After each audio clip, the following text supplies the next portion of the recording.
Welcome to Star Wars Characters Explained. How much do you know about the self-righteous Jedi historian Atris? We're going to be learning about her complete life story. But before we begin, if you're going to enjoy this episode, be sure to subscribe and hit the notification bell for more in-depth stories like this one. Where Atris was born or her age were a mystery, but it was known that during the Exar Kun War, Atris was a young Jedi girl who was profoundly affected by the war and the effects it had on the Jedi Order, and by the time she ascended from her Padawancy, Atris had become a headstrong Jedi Knight with potent passion and a keen interest for history. In the decades that followed the war, Atris became a historian of the Order, and her penchant for its history led her to question their lenient ways. As such, Atris began a campaign to revise the way Padawans were trained. She believed that the single master training multiple apprentices had the opportunity to create potential fractures, rifts, and competitivity that could lead students to the dark side. Additionally, she believed that Force-sensitive children who were inducted into the Order were at times too old, lobbying for an age limit to ensure they were fully conformed to the Jedi ideology. She continued to further her campaign to change aspects of the Order by attempting to prohibit romantic attachments and the adoption of a stricter Jedi code, all with the goal of ensuring an event such as the Exar Kun War would never happen again. As the years passed, Atris came to admire another Jedi Knight within the Order, a girl known as Mitra Surik, who was somewhat her only friend. Atris not only respected her values and her strength, but she began to revere her as her own personal hero. But this would soon change. The Mandalorian skirmishes in the outer regions were beginning to stir up interest from both the Republic and the Jedi Order, who had one eye towards it, and although relatively young, Atris's position as a historian and her respected campaigns led her to being called up and given a position on the Jedi High Council. When the Mandalorian skirmishes erupted into a full-scale war in 3964 BBY, the Galactic Republic reached out to the Order in a plea for help.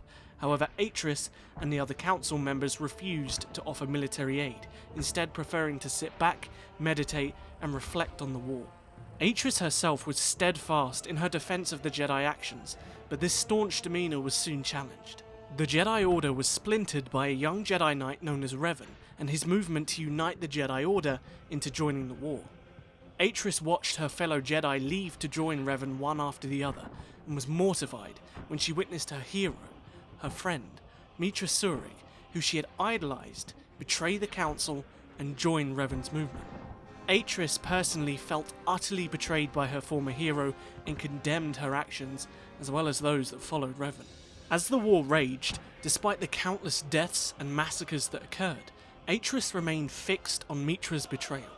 She had convinced herself that Mitra's actions were that of the call to the dark side and for a lust of war, and blamed former historian Kreia, who was subsequently exiled from the Order for Revan's defiance.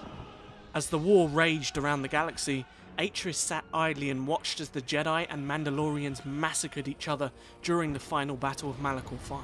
Several months passed following its conclusion, and all of the Jedi who had followed Revan into the war followed him further and disappeared into the unknown regions, save one, Mitra Surik, who returned to the Jedi Council to stand trial for her betrayal of the Council, and Atris was one of the members who was to judge Mitra in the Council chambers on Coruscant. As Mitra entered, she stood before the High Council as a dead spot in the Force, cut off, a mere echo. However, she seemed unaware of her conditions, and the Council unanimously agreed to withhold her true nature. They berated Mitra for her actions, who defended herself with confidence, believing her cause just and true, so much so that even Atris, while listening to her words, began to doubt herself, inwardly believing that perhaps Mitra had a point. But her anger towards her former hero's betrayal rose up, and she scorned Mitra as a pawn of the dark side, insisting that she was utterly dead to her as well as the Force, partially wishing upon Mitra that she had died at Malachor V. Mitra was subsequently exiled and gave up her lightsaber to the Council, and Atris took it, carrying it with her always as a constant reminder. But those moments during Mitra's trial had affected her more than she realized. Although she would always go on to claim that the Jedi Council were right in their refrain from joining the Mandalorian Wars, over time, deep down, she began to question the Council, the Order, and more importantly herself. No more than a year later, the now Darth Revan returned from the unknown regions with an endless empire, christened as a Sith Lord, and led an all-out war on the Jedi and the Republic.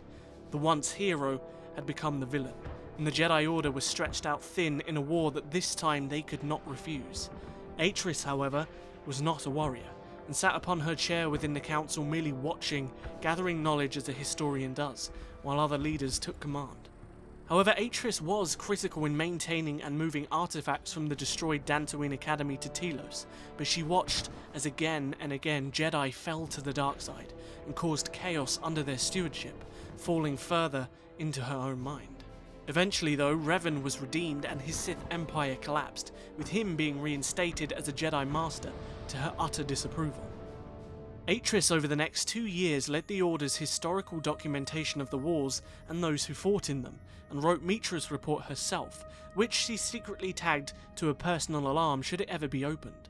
In 3954 BBY, she was alerted by this alarm and rushed to the temple archives to find Revan himself looking for information on the Jedi exile. The two bickered back and forth for a while, and Atris was disgusted to learn that Revan couldn't remember the fate of her former hero, his own general. She explained that she had been cut off from the Force, but they began to engage in a heated argument, which resulted in Atris becoming overwhelmed with emotion, and she stormed out of the archives, hiding her internal rage. Over the course of the next 2 years, the Jedi Order's basic infrastructure was in tatters after Revan and Malic's war, and to make matters worse, an unknown and unseen threat was hunting the remaining Jedi and killing them all, annihilating their chances to rebuild. Atris, in a bid to draw out their hunters and discover what was killing them, called a conclave on the planet Kotor, with all 100 remaining known Jedi appearing, and leaked this knowledge to the Sith. However, Atris herself did not attend. She wanted to study what came, but she was not prepared for what did eventually show itself. Sometime later, Atris discovered that the conclave on Kotor was not only attacked, but the planet itself was stripped of the Force and destroyed. Atris was partially responsible for the genocide of the Miralukan people and the Jedi Order itself, and by this point, Atris had fallen utterly into herself, believing that she was the only one that was right. Only she had the capability to take the Jedi Order forward, blaming them for their failures in past wars and their own destruction at the hands of the Sith monster Darth Nihilus. Unaware of her own hypocrisy, she saw this as an opportunity, and gathered all of the Jedi relics that she could find, as well as forbidden Sith relics, and fled to a hidden Jedi Academy under the polar ice caps of Telos 4. Atris was hellbent on rebuilding the Jedi Order, an order that was incapable of allowing its students to fall to the dark side, something she believed herself to be resistant to, and so she began to study the Sith holocrons she had hoarded in a bid to learn how to beat them. But Atris was deluded. The holocrons began to slowly corrupt her, but she didn't believe it. Instead, she believed herself to be the future of the light and righteousness. As she studied further, she found a group of Ichani half-sisters who could not feel the Force and were blinded to it. These sisters were elite in combat and highly skilled to resist the Force. Atris convinced herself that their purpose was to judge any future Jedi who could be seduced by the dark side, but truthfully, their lack of Force sensitivity made them incapable of seeing Atris's own corruption, and she knew this, and used it to her advantage. In 3951 BBY, Atris discovered that her old hero Mitra Surik was wandering aimlessly in the Outer Rim, and in another bid to draw out the Sith, she leaked Mitra's existence, influencing a desperate Republic into finding her and escorting her back to the Republic space. Atris, however, did not learn anything more about the Sith as she expected, but some weeks later, she had heard that the Paragus mining facility was destroyed, and the perpetrator was a woman simply named the Jedi Exile, and she was being held under house arrest on Telos Station.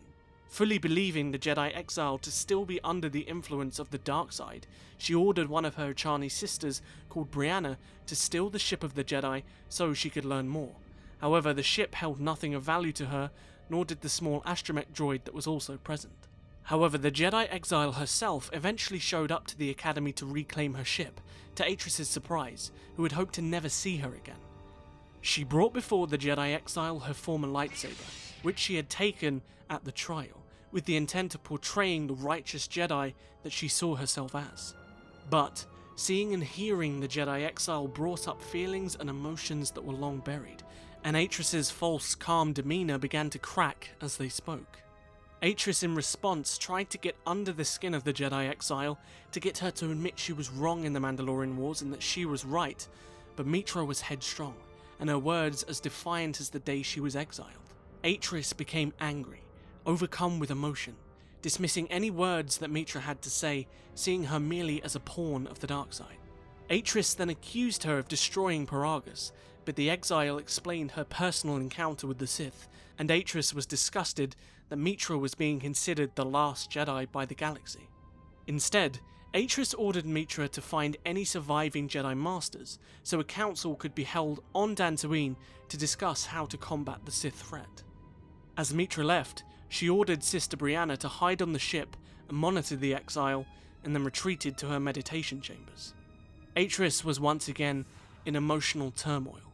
Despite her perfect view of the Order and her belief that the Jedi exile was wrong, deep down she respected her strength and her choices, and her meeting with the exile only made it clearer that the Council was likely wrong. Atris at this point was utterly conflicted internally, but she held on to her fragile belief that she was right from the beginning. But this ate away at her inside. She turned again to the Sith holocrons to give her comfort in believing that Mitra was evil, but some months later, this pressure, this turmoil and conflict boiled over when former historian Kreia, a companion of Mitra, revealed herself to be Darth Traya. The Sith Lord exposed clearly Atris's hypocrisy to her weaknesses as a Jedi and as a human, and her corruption to the dark side, and Atris finally saw the mirror between herself and Darth Traya, finally succumbing to the dark side and what she had become.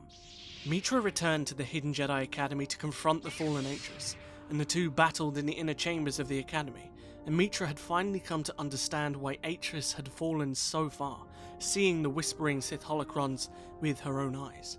The two engaged in a vicious duel, but Atris was easily bested, and expected the dark-sided Jedi exile to send her to her death.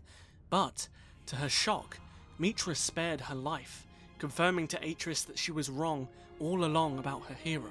But despite Mitra's forgiveness, Atris knew that to be redeemed, she needed to rediscover who she really was, away from the Jedi Order. Mitra held Atris captive in the inner sanctum of the Teal'c Academy until Mikal and the members of the new Jedi Council retrieved her and decided upon her fate. However, Atris's fate beyond her trial was lost to the very history she sought to preserve. It certainly has been a while since the last Characters Explained video, but I hope you enjoyed Atris's story and perhaps learned something new. As always, if you did enjoy the video, don't forget to hit the like button, it helps me out more than you know, and subscribe and hit the notification bell for more videos like this one. Also, tell me in the comments what you think of Atris. I personally hate her. If you're interested, follow me on Twitter and Instagram. Also, perhaps have a look at my Patreon if you'd like to support the channel further, and join my Discord server. I'd love to have you there. But until the next video, may the Force be with you. Always.